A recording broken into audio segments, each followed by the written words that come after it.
Literatura del exilio tiene que ser ciertamente una oda a la nostalgia, ¿no? De estos autores.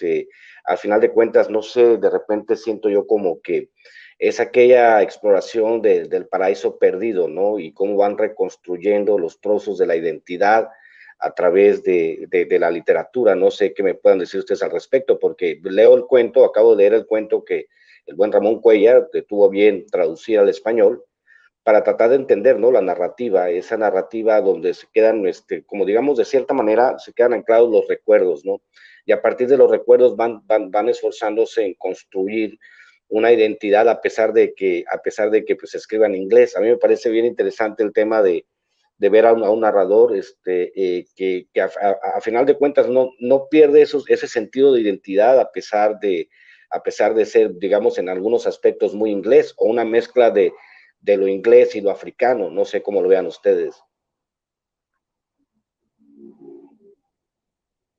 Porque sí es exilio, pero el exilio luego lo entendemos muy diferente. O sea, cuando un mexicano piensa en el exilio, normalmente nos referimos a los exiliados, republicanos y anarquistas que llegaron a México, ¿no? Eh, en el caso de Gurna y otros tantos escritores africanos, el asunto no es así. O sea, es decir, sí son exiliados, O sí. no necesariamente es así, porque en Googie sí estaba en el exilio Sí, así. bueno, en Google sí.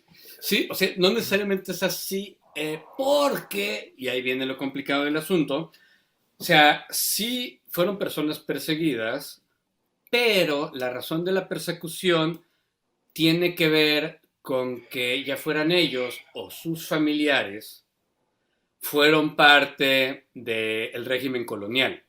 Entonces, a la hora que viene la revolución de la independencia, o sea, porque no es una revolución en contra de pues, una bola de fanáticos como Francisco Franco, sino es una revolución en contra de los invasores ingleses, ¿no? Eh, pues obviamente a la hora que termina la revolución, pues pasa lo que pasa cuando termina una revolución de independencia. Se persigue a los colaboradores del régimen colonial. Obviamente Gurna, por su edad, o sea, Gurna nace en el 48, Zanzíbar, Tanzania se independiza en el 63, o sea, Gurna, por su edad, pues obviamente él no había sido colaborador, pero sí pertenece a esta élite de quienes sí fueron colaboradores, ¿no?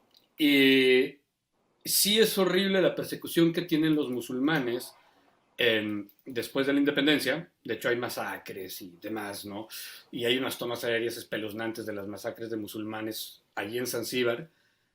La cuestión es que los musulmanes, en particular los árabes, porque pues hay toda una diversidad entre los musulmanes, eh, los árabes, ¿no?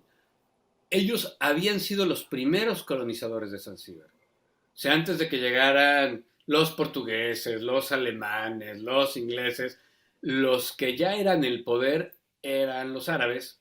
eh, y de algún modo todos los demás se sirven de los árabes para tenerlos como gobierno títere, ¿no? Entonces sí es un exilio, pero hay que entenderlo de una forma un poco distinta a la que lo entendemos normalmente en América Latina. No sé si...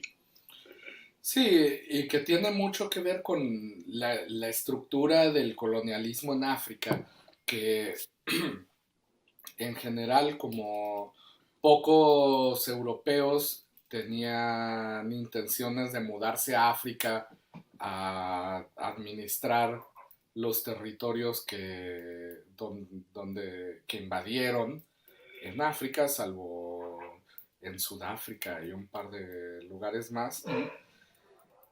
Lo que hacían era encontrar a dos etnias o clases o grupos de personas locales, apoyar al grupo minoritario y afirmarlo en el poder. Como, digo, la visión más famosa de esto es Ruanda en el genocidio, Eh, donde la minoría había sido favorecido. favorecida y los belgas los habían puesto en el poder y después de la independencia tenemos a una mayoría con un resentimiento bastante comprensible que se lanza a un genocidio no tan comprensible, ¿no?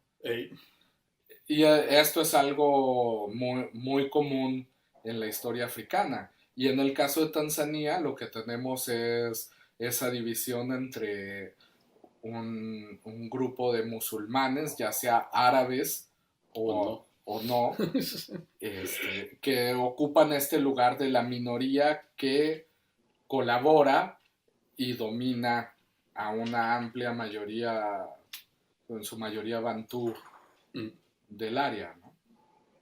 Es bien interesante.